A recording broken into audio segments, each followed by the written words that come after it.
shortly. So what is a peer learning group? The goal of these peer learning groups is really so that we can learn from each other. We want to facilitate a really great conversation and discussion for us to share and learn, and really for you to participate. So folks who are joining in, who have just joined in, we really hope that this isn't just you coming in and listening to a presentation, but rather that you might listen to something, a short, really short presentation, get a little bit of context, but really that we have these dedicated rooms and spaces for you to share and exchange your insights and experiences. So before we get started, I have a few housekeeping items to bring your attention to. Sandy, next slide, please. The first thing, first and foremost, is we invite you to participate in the chat with us. So feel free to pop in your questions, share your LinkedIn if you want to share your contact information or your LinkedIn or your email. In our previous peer learning groups, we've had really great success of folks sharing their LinkedIn and their email when they wanted to connect with other folks, and you can do that in your breakout rooms or in the main session, whatever you wish.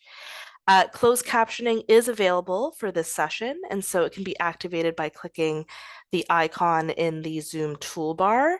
There is also interpretation available for today's session. Alors, si tu veux participer en français, tu peux certainement participer en français.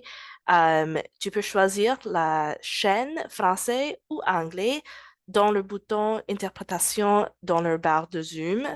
And so if you want to participate in French or English, you can select that appropriate English or French channel in the interpretation channel, in the interpretation button on your Zoom bar below. After the presentation, so the format for today is we will have a really short primer presentation from Smart Prosperity Institute. We'll have a quick Q&A all together, and then we'll get into a facilitated discussion where, again, like I said, we want to invite you to share your insights and experiences. And yeah, the presentation will be recorded and shared, and we're happy to share that recording with you, with attendees at a future date.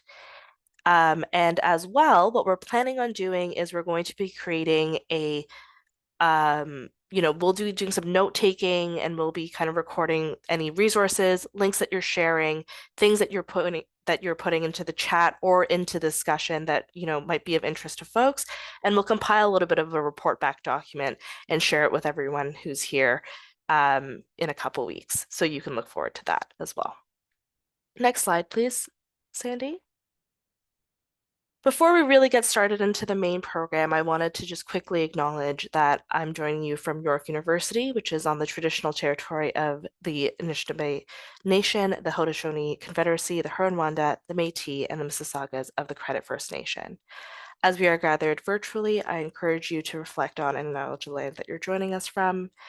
Today, we'll be discussing the skills and knowledge needed to equip Canada's workforce to thrive in the transition towards a net zero economy. And we encourage you to talk about your experiences, connect with others, and share any resources, tips, practices, tools that you may have. So I wanted to, I think what I'll do now is I'll throw it over to Hem, the Senior Research Associate at the Smart Prosperity Institute. And Hem, I would love if you could take us away. Thank you so much, Connie, for that warm introduction. If you'll give me a moment, I'd like to share my screen and share a couple of slides to set the context for this conversation.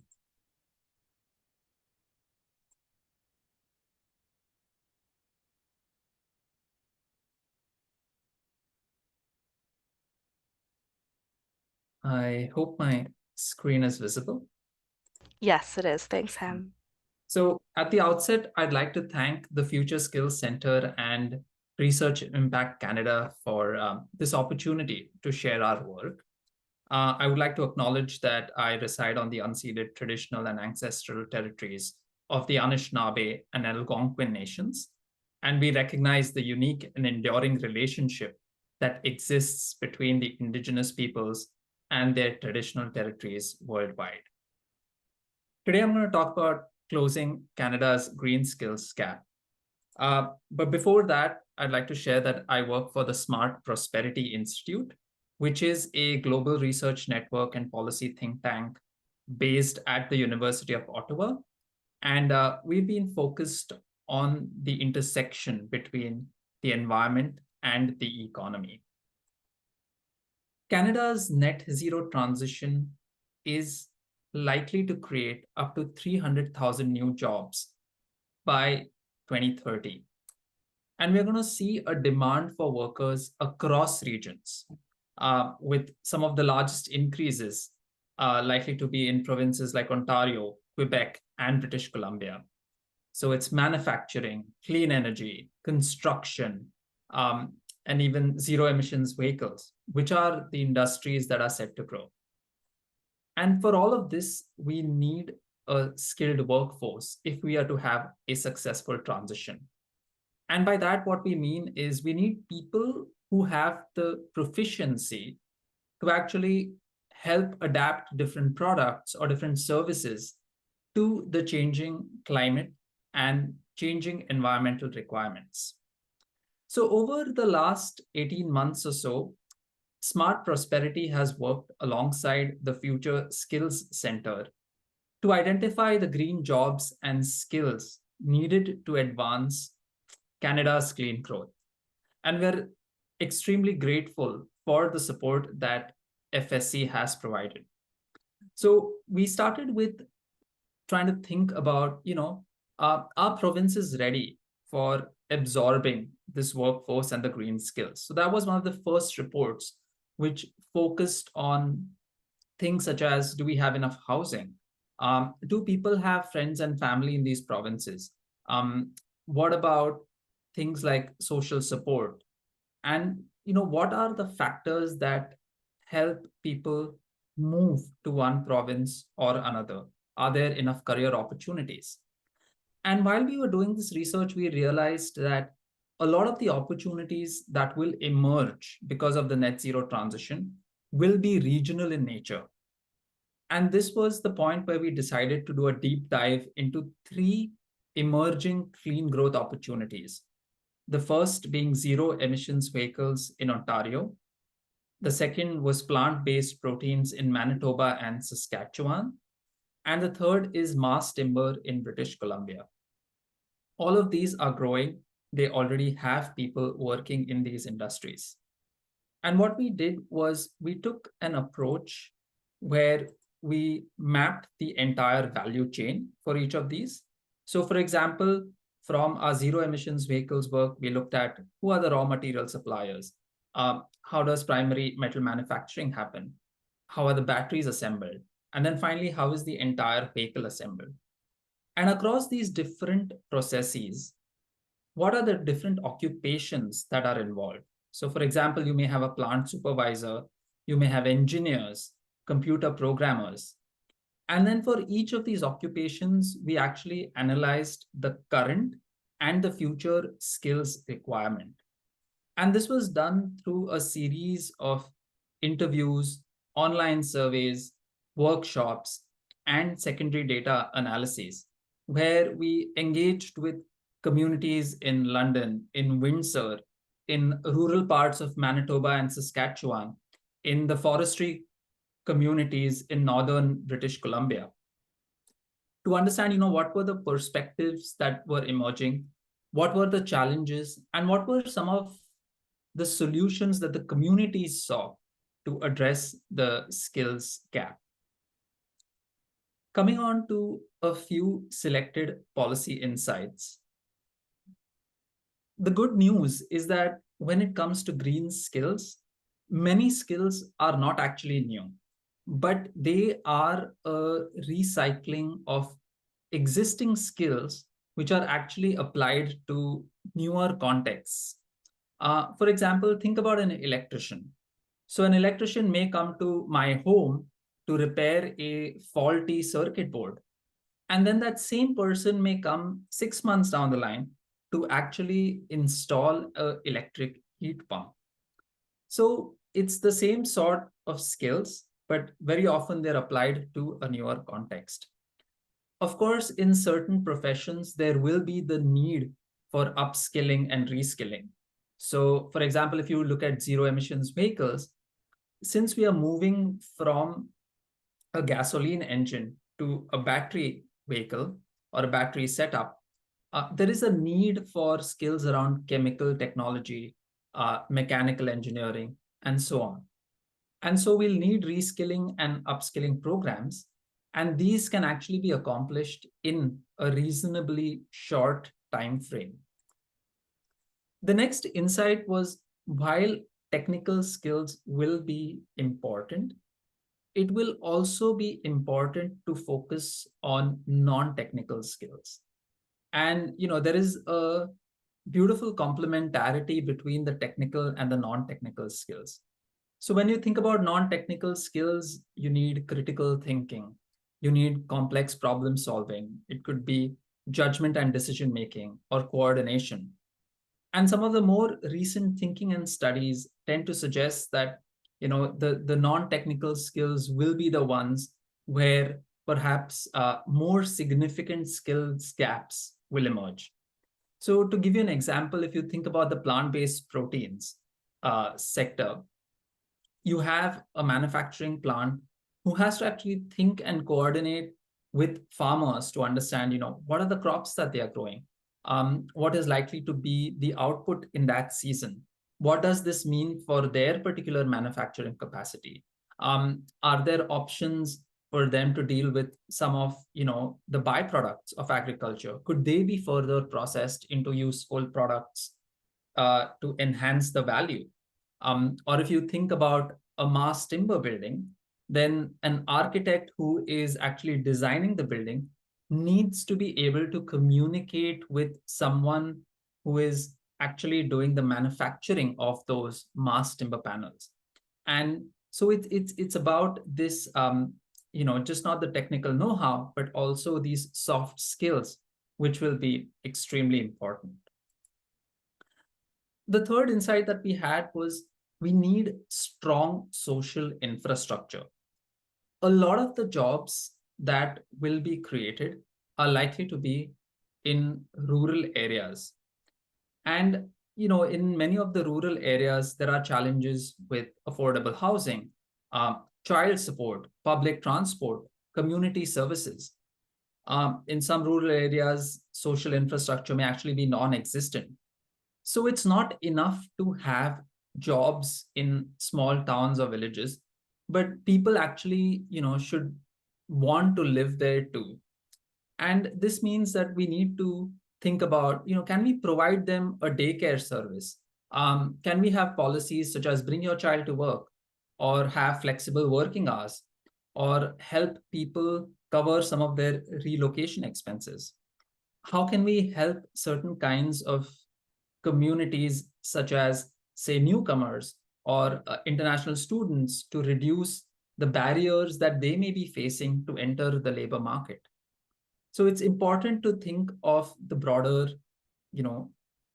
ecosystem as well to support these jobs. So as we were doing this, a key message that actually emerged is that building skills requires an entire ecosystem.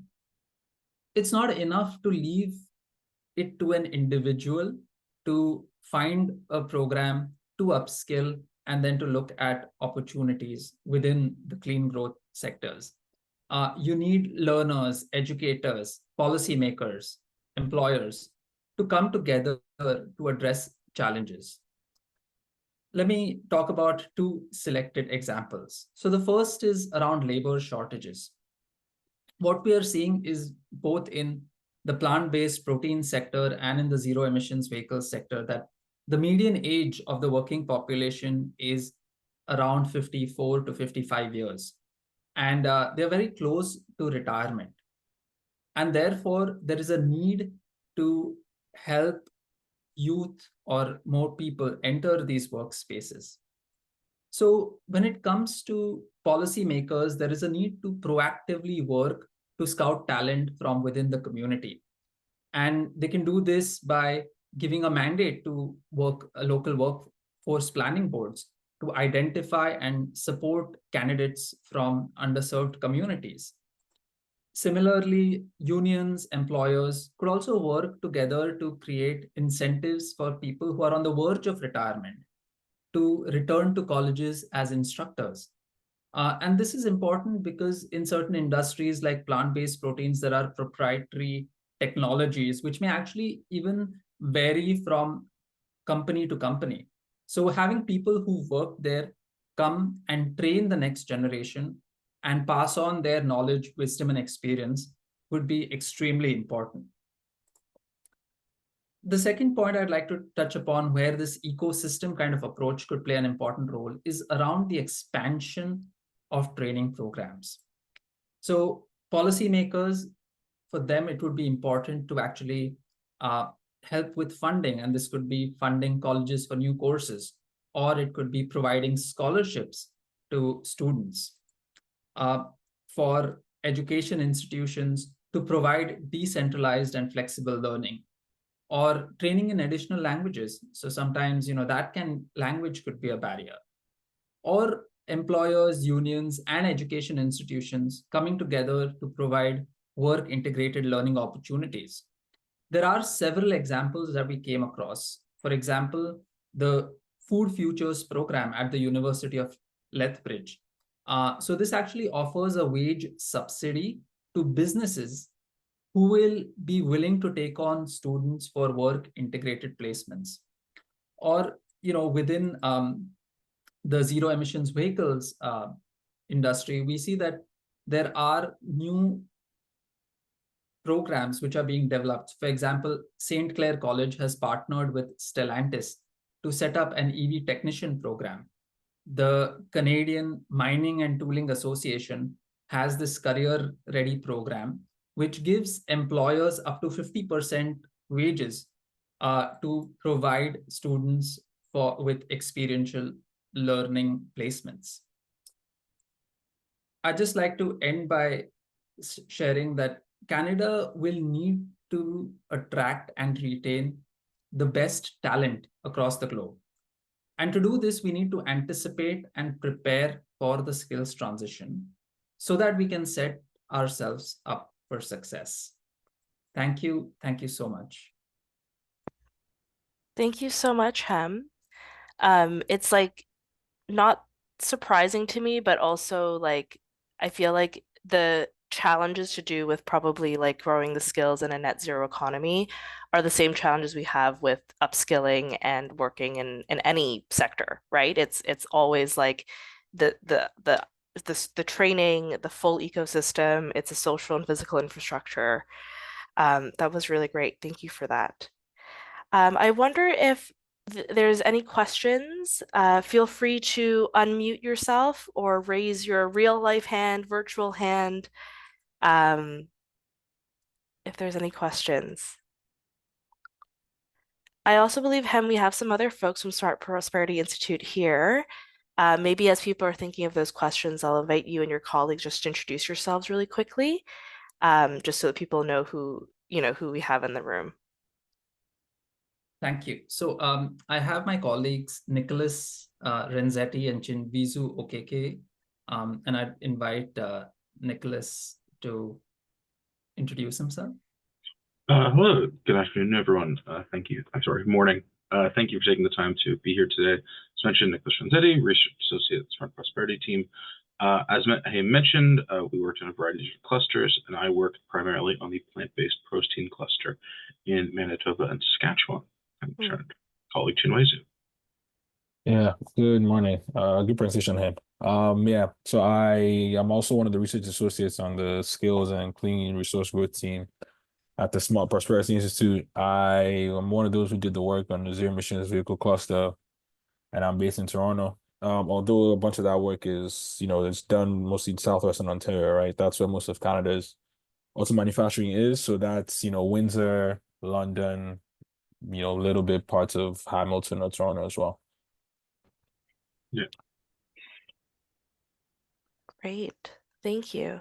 Do you guys find that there are certain challenges about this research being so like locally based and like probably based in a sector and being remote, or do you think that that's not necessarily an obstacle in the research? I think we found across them. I mean, there's to a lesser great extent that some of the challenges we found weren't unique to the specific clusters, but unique to existing gaps in wider infrastructure and wider access. For example, all of these areas, to a lesser or greater extent, have issues surrounding rural and urban divides. It's more prominent within agriculture and forestry, but when we're looking at the difference between, like Windsor to, critical minerals mining, that there are gaps in sort of the access to infrastructure and support between rural and urban areas, and that also affects the ability to retain workers to local communities. As Ham mentioned on social infrastructure, it's not just having jobs, it's having healthcare, it's having access to childcare, elder care, it's what sort of transportation is available, is there cheap housing that's available and affordable, and those are the things that help keep people in communities where some of these jobs are located. Yeah. And also just to add to that, in the doing of the work, right? So I guess more from like a research perspective, right? Because so SPI is technically based in Ottawa, and the workers, just us as researchers, we're kind of all over the place. So it's very important to, have local partnerships there, right? So whether it's Workforce Windsor Essex, or I think the food, sorry, CARC, right? The Canadian Council of Canadian Agriculture and Human Okay, Resources. yes, Canadian Research Council, right? So, so you have people who have legitimacy in the areas that you're looking at, have expertise as well, and can also help with, some of the data gathering and organizing. And you see also that this, it's one of the issues that, employers or, service providers in those areas raise, right? Because, if you're looking to get, money, federal funding or provincial funding, right? And, whoever starts in Ottawa, or whoever sat in Ottawa, might not quite know what exactly is going on the ground, right? But because they're the ones who are in control of the data collection and the funding, there might be a gap there, right? So in terms of the place-based or region-based approach, those are some of the, a few of the challenges we saw, both from like a research perspective and also, in real time, for the actual people on the ground. Mm-hmm. Totally. Thank you. Did anyone? Oh, I see that Ellen has raised her hand. Ellen, please go ahead. Yeah, thank you for the presentation. Thinking about it, and I'm in education, and so immediately I was wondering if of research that has done sort of an assessment of what organizations, whether that's higher ed, colleges, professional development for professionals, has there been a sort of a landscape analysis or an assessment of where these skills are being taught, whether we will be meeting the needs that we see? I know I think it was Scotland did a sort of future skills assessment. And I'm just wondering, how, if you are a government, to say which program should be funded, like in order to be able to identify what the gaps are. Does anyone know if in Canada that research is being done? Yeah, so I can answer that, at least for the plant-based protein. So thank you, for the great question. It's an important component of the ecosystem. In the plant-based protein research, we did a scan of the literature scan review of the existing programs within Manitoba and Saskatchewan, both within colleges like Red River and Assiniboine and Saskatchewan Indian Institute of Technology, but also within their universities like University of Manitoba and University of Saskatchewan, reviewing sort of the existing programs that are out there. And there are programs that do exist.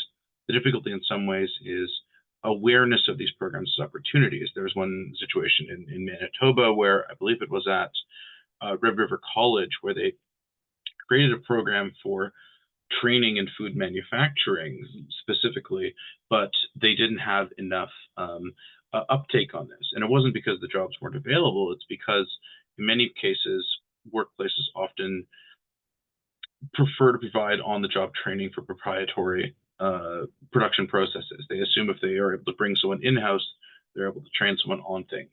But there are a number of programs, and I think all research to a lesser extent reviews it, but there is some of the work being done and programs that are provided Some of the question is, however, are these being sort of new skills all being represented, or how readily do these programs prepare people for the workforce, which is a thing we heard a lot from employers, was they weren't unsure about. If I can quickly jump in. I agree. I echo what Nicholas has said. We looked at some similar work for the mass timber industry. And what was interesting is that when we spoke to a lot of professors, they recognize that the mass timber industry in particular is fairly advanced in Europe as compared to Canada. And professors across universities from these two areas had, professional relationships. They would think about things and write papers together, but there was very little institutional collaboration. And as a result of that, what was happening is that for the students concerned, that kind of knowledge transfer at the scale at which things should happen, that wasn't happening. So the diffusion to students wasn't happening as quickly. And of course, there were certain instances where community colleges were teaching skills, but there were still gaps. For example, like in general woodworking skills and so on, which would be at least important for this particular sector. Thank you so much. That was a great question. I think it's like so clear that we need everyone working together, regardless of proprietary concerns or institutional silos, that in order to solve this problem, and yet, right? I believe we have another question. I hope I'm pronouncing this name correctly, Winona. Yes, thank you. So I guess, Ellen, to answer your question, one of the things we've done in Alberta is we call it a job shadowing program, but we run it through either spring break, Christmas break, or throughout the summer months. They're like exposure camps, because one of the things I don't think a lot of people are doing, so we collaborate with industry, governments for funding, and as well as post-secondary. So what we do is we set up a 4 or 5 week program for youth, and it's a huge incentive over the summer months, because we work with the school divisions to get them access to, say, 10 credit hours towards their high school diploma. So these exposure camps, what we do is we go to various industries like forestry, mining, technology, the creative industries like the film, because we ran a film program in partnership with the Lethbridge Polytechnic to expose Indigenous youth to careers in the film industry. So they learned how to script write, they learned how to work with the camera, they did some directing and producing. And then we had folks from the film industry come in and present a full day and talk to them about the opportunities. And now we've got a youth member that wants to go in to become an entertainment lawyer. Another one wants to become a script writer. So the list goes on and on. So now what we're doing is we're following these youth and we're mentoring them along the way. So I'd highly recommend something like that, because youth is such a huge population in our province, and I'm sure right across Canada, but there's not a lot of people that are helping this target population. And so, and this is not just in that industry. We're doing this, we're creating this model in all these other industries, and they're catching wind of the success that we're having, because by the time they even leave high school, they're able to make a decision. So we expose them anywhere from 10 to different careers in those different industries, and they just love those exposure camps. So yeah, if anybody needs any ideas on, and we do track that data. So we follow students. I have one in Australia right now working on the Avatar films of James Cameron. Like, he called me a few weeks ago.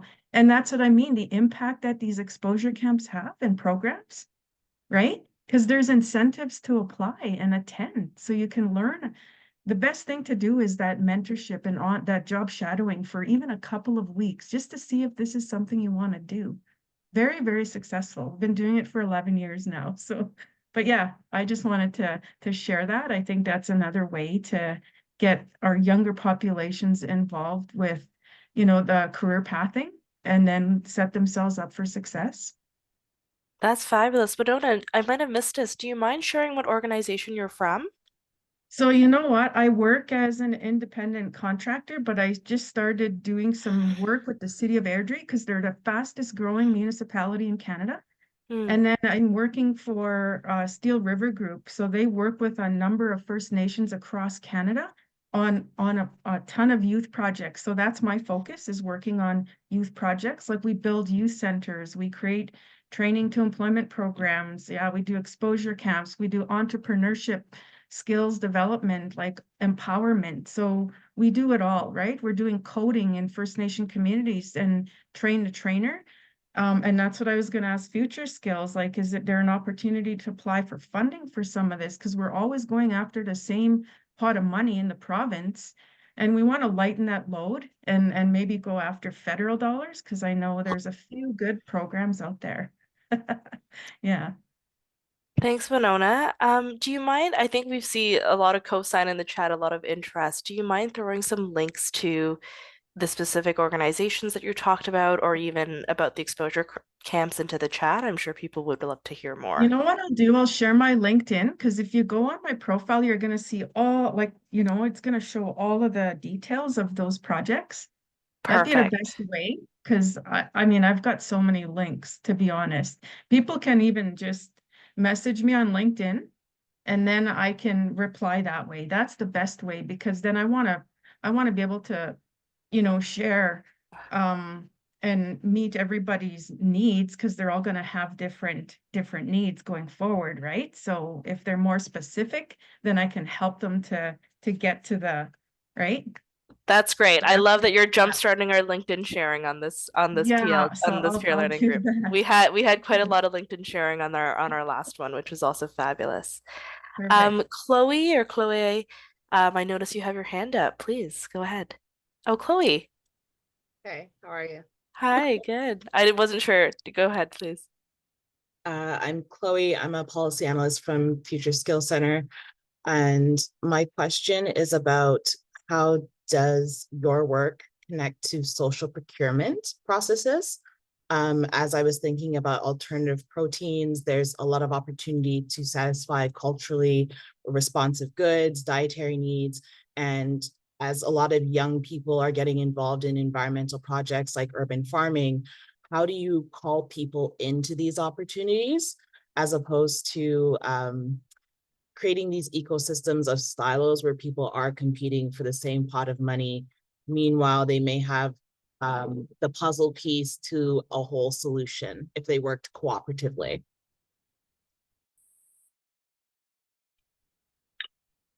Yeah, it's a great question, Chloe. Thank you. I think one of the things we found was that as that question was sort of siloing, this is more on the food manufacturing side, was that we were seeing situations that because of the extant labor shortages in both agriculture and in food manufacturing, which is very severe. I think it's estimated that food manufacturing is going to be short 65,000 jobs by 2030. And so when you're in a situation like that, one of the big worries is poaching workers from one firm to another. So there isn't a supportive ecosystem. If you're a very large company, an AGT, a Cargill, a Maple Leaf, a Roquette, you're able to then go to a smaller company and bring in skilled employees, poach employees into sort of into large organizations. And while that supports some larger companies, it doesn't have as strong of a ecosystem, and there's also less of an incentive to train and skill workers that you existingly have, because if you make someone Hap C, if you make someone from a machine operator to a tester or grader, or if you give someone a particular set of skills within that, there's a worry that they won't stay around. You won't be able to reap the benefits of that training. And I think the component that we talk about in the reports and the research is the need for viewing it as a sort of overall skills ecosystem. Is that if the sector won't grow, we focus on like one particular type of skill or one particular business. It's about ensuring that when there are more businesses and more opportunities to succeed, there are different pathways into employment and different types of training. I think on the procurement side, it's not an area we looked at as directly on the procurement, though we did do some supply chain analysis for this. But what I'll say within the agricultural side is that there is some of this is the push from consumers for increased variety of products, for organic products, for a variety of things, is also starting to affect some demand for environmentally produced, and reduction of emissions, reduction of off-farm nitrogen runoff from fertilizer and those sort of things.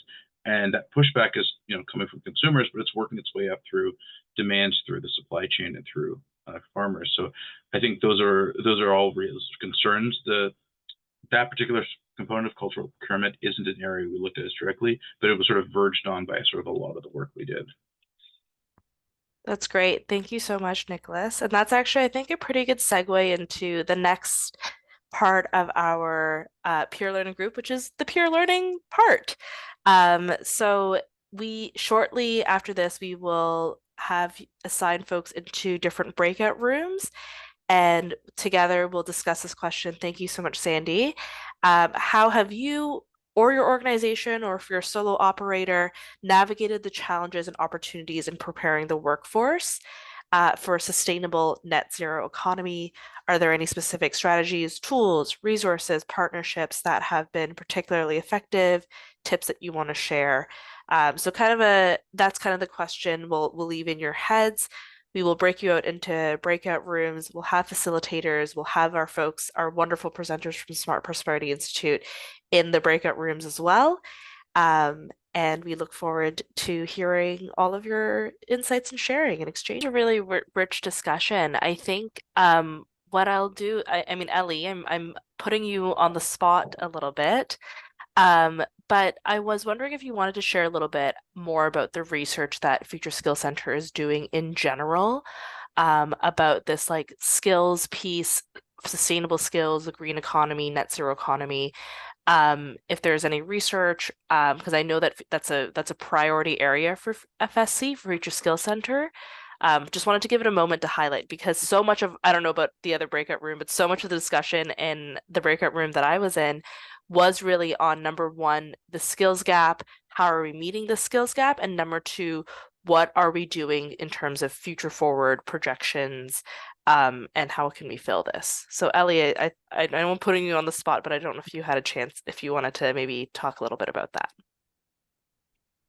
Sure thing. Although I don't have all the information on these because I'm mostly on the events coordination side of things, but I'm happy to share some of the things that we have here in the chat box.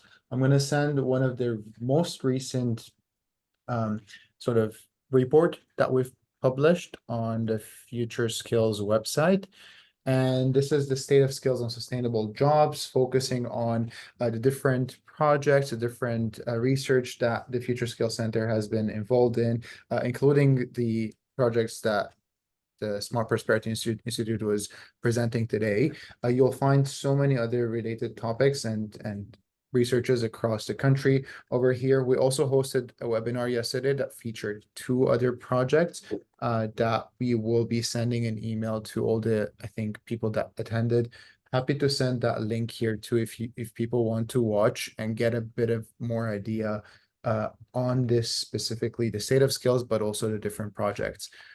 This is what I can say. I think we have Chloe here. I just want to check if Chloe has anything else to add on what I just said. Otherwise, we can just pass it back to Connie. In terms of the state of skills report, for the sustainable jobs or any project, any sort of. We will be hosting a future builds event with Black entrepreneurs and contractors that are currently looking at how they can work in a more interconnected fashion to develop more models of housing. That event is on Tuesday. You can find it on Eventbrite.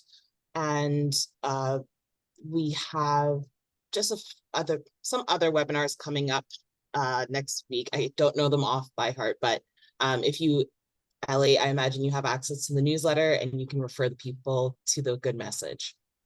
Okay, yes. Thank you. Thank you, Connie. I shared the report, and I'll share the webinar recording here too. And that's all what I have to say. Connie, back to you. Thank you. Fabulous. Thank you so much, Ellie and Chloe. So with that, I think we'll invite our facilitators in each breakout room to do a bit of a report back. what we discussed in the breakout rooms, and also give any other attendees an opportunity to elaborate a little bit more. For me specifically, I'm always interested in the details. Maybe that's my own bias, but I love to hear specific organizations, workforce groups, or employers that, we feel like might be doing really fabulous work that we can look to as great examples. So with that, I will throw it over to Haley. Thanks, Connie. And yeah, we had a really great conversation. And again, apologies because it's always feels like we're coming right to the end just as some really great things are coming to light.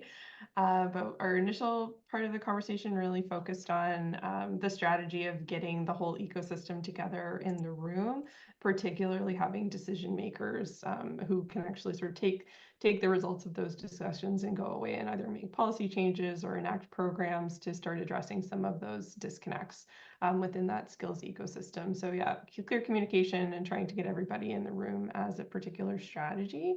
And then we heard around some examples of local actors. So that was mentioned a little bit in Hem's presentation as well, but local advisory boards that have really in-depth knowledge of the kind of local ecosystem, whether it be around education and training, as well as the employers who are looking for an upskilled workforce and in those areas of sustainable business and net zero business. So yeah, how do you design curriculum that effectively feeds into the needs of specific employers in your community? And that covers not only the technical skills we discussed, but those kind of, whether you're calling them soft skills, someone in our group called them the foundational skills.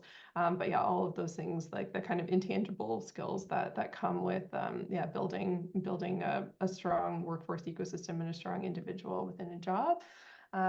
We also heard some specific examples of career sort of groups that are actually doing this. And so we heard an example from Alberta, which I think is called Building Careers, and please correct me if I'm wrong. And we heard earlier from Winona. Oh yeah, Careers. Thanks, Cheryl, for posting that in the chat around some of these programs that are designed particularly to expose youth to new different career pathways. Let's kind of think what else we covered. And then we also, covered a little bit about there's lots of disconnects happening in the workforce right now. So there's the kind of strain that individuals in job seeking are facing in a world where it's very easy to kind of find and apply for jobs, but that's the case for everybody. So things can kind of feel very kind of untargeted and very broad. So it kind of builds some, very understandable frustration for those seeking jobs and not feeling like they're getting a fair shot there, and how that kind of levels up to this more high level workforce building practices we might need to cultivate around really kind of targeting and cultivating these different pathways that can bring people through upskilling or reskilling or training through to some really great jobs that are needed to build our sustainable and net zero economy. And welcome anyone from our breakout room to chime in, whether on the chat or briefly on mic here if I've missed anything that you feel was really important that we covered.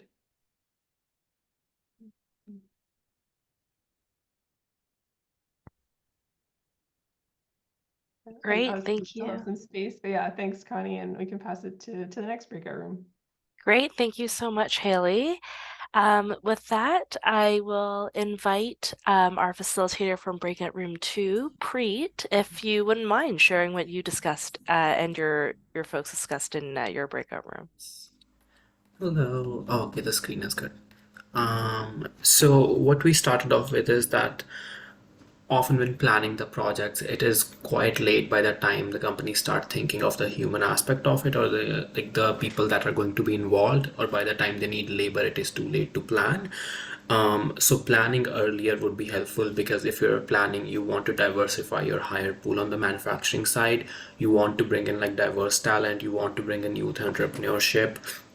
And to do that, you need to plan your hiring policies accordingly. You need to plan the infrastructure to retain that staff. Often, if it's a location where the infrastructure is not present, you have to make sure they have housing. You have to make sure there's daycare for people who have kids. This will help retain some of that talent that is lost along the way. And along with retaining this talent, it is also important to train them and help them grow in their own careers further. But often a challenge that comes up is that companies often do not want to train staff if they are thinking that this person might leave the role within a year or two and go join another organization.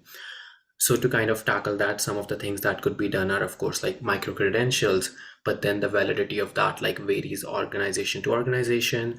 So to tackle that, like it could be introduced into colleges with institutions that have a bit more authority and that have a bit more like say when it comes to credentials or generally like overall like qualifications.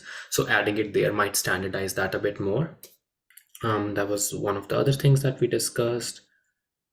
I'm just seeing if there's anything else.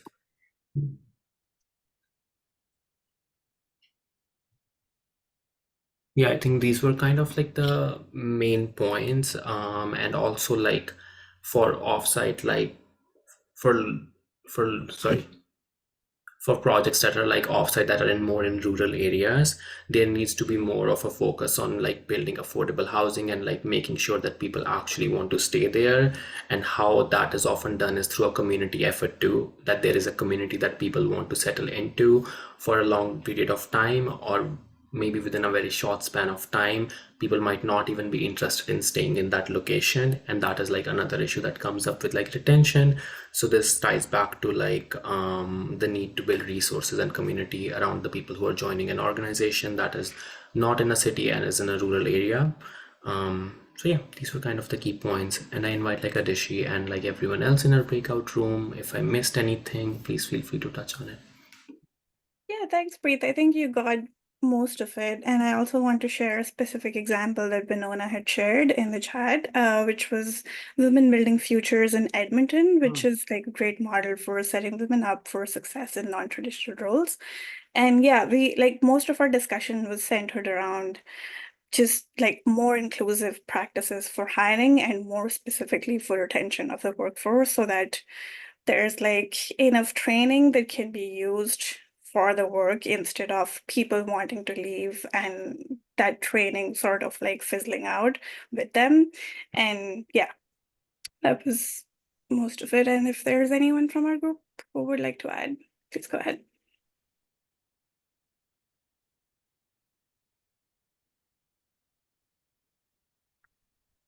Perhaps Sandy, if you could stop sharing, because I can't see anyone else, that'd be great. And I invite actually anyone to add anything. It occurs to me, you know, I'm not necessarily from the sustainable jobs, net zero economy space, but I have worked in the workforce and skills development sector before. And so much of what we're talking about today, you know, retention, diverse hiring pools, good application experiences for job seekers, and skills gaps and skills mismatch experienced by employers and graduates, like these are all things that are sector agnostic, it feels like, right? They kind of persist, you know, all over, no matter which industry, no matter which sector. I wonder if like Nicholas, Chinmezu, or Hem, you have anything to add that like maybe either surprised you or like was a little bit more specific to sustainable jobs, the net zero economy, the green economy, that you wanted to add. And it could be related to stuff that we've already discussed or unrelated, but anything that you're like, oh, like, you know, these are the challenges we're talking about, the social and physical infrastructure, the skills, the upcycling, getting the whole ecosystem together. Not necessarily a huge surprise, just like a really pervasive challenge across our whole entire economy and sectors. Anything that you guys had to add that maybe was a little bit more specific to sustainable net zero economy? And I know I'm putting you on the spot, so no pressure. Happy. I mean, we're here to be put on the spot. That's the point of it. Yeah. I think I would say I think we went into this hoping to be like, this is a green skill. And I think what we found is that they do exist. There are specific green skills.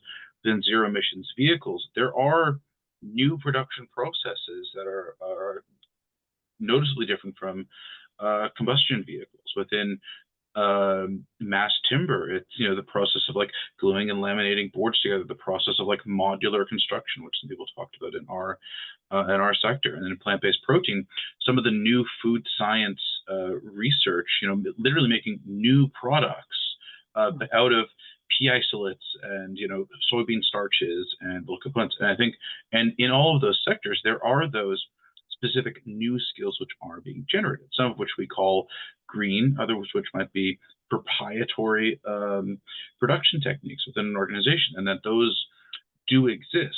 But I think what we found overwhelmingly was that organizations and employers we spoke to were confident that they could train, if they had a workforce they could bring in, rely on for a period of time and keep in that community, they would be able to train them on those, what we might define as green skills, the things specific to the actual production process. But it was those foundational skills around them. It's problem solving, communication, critical thinking, judgment, all of those other skills, which they found a little bit harder to prepare and find people ready for. So I think there's sort of this contrast within what people talk about sometimes. We're going to need to get new skills and we're going to need to get people to apply them. What we found was that employers I spoke to in Manitoba, Winnipeg, were fairly confident. Listen, once we've got someone here, we can train them how to make the products we're talking about. It's then, does the person have the confidence on the line to make adjustments? Is that person able to train on new skills? Can they manage other people, especially in agriculture with consolidation and other things? So there are real green skills involved, but in many ways that's a firm employer production decision-making thing. And it's then getting people there, keeping people there, and then letting sort of businesses that are engaged in these new opportunities and new technologies take it from there.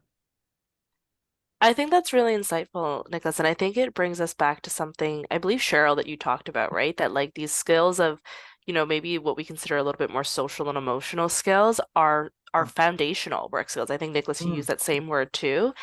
That they're so incredibly important no matter where you work, how you work, and actually that's the key thing to focus on.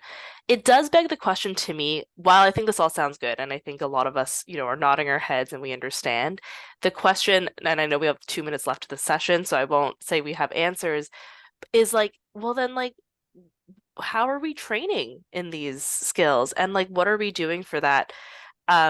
Because I don't know that there's like, I mean, I don't know the most up-to-date curriculums across these across most programs. But like, I don't think that we're explicitly necessarily teaching these things, and I don't know where or how we can. Like, I don't know that you can like explicitly teach like communication and like confidence necessarily, right? But that there are things that you just learn I naturally. think it's hard to get at. I think one thing one solution that no time that I have a minute left is what we found were really valuable were work integrated learning opportunities across training and education programs. I know Chinweiz can talk about this more, and certainly Unifor does a lot about this, but the process of that transitionatory period of finding opportunities to get students and young people and new entrants, people who are interested, get them opportunities to engage in a practical sense with businesses, with production processes.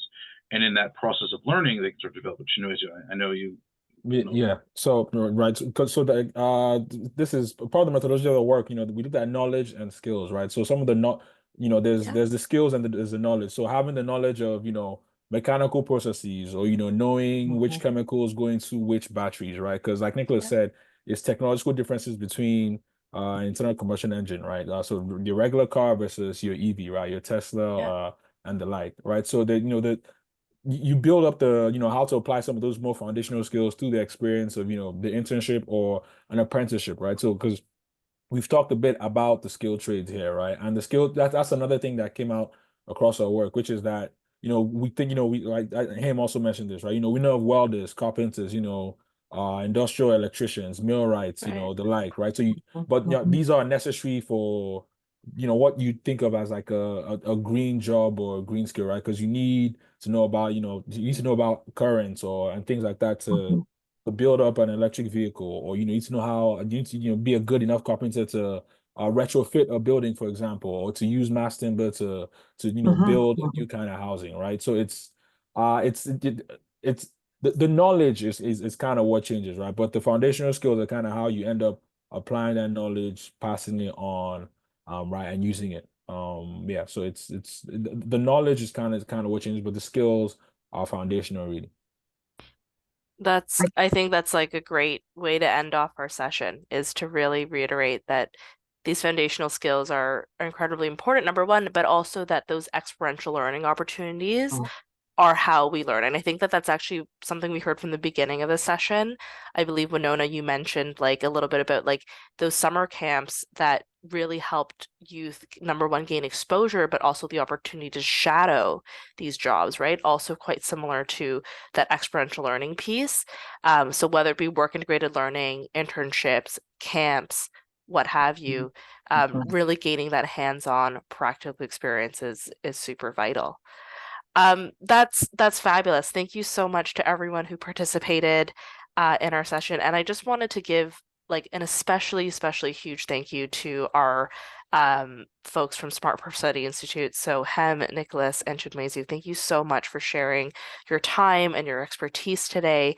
I learned a lot. We have some really fabulous examples and insights from the group here. And like I said, in a couple weeks, you can expect a report back, kind of like a one-page summary with some of the things we've talked about today. Again, I don't think anything was super life-changing, new information, but just some resources to point you to, links that things were shared in the chat. If you missed it, don't worry about it.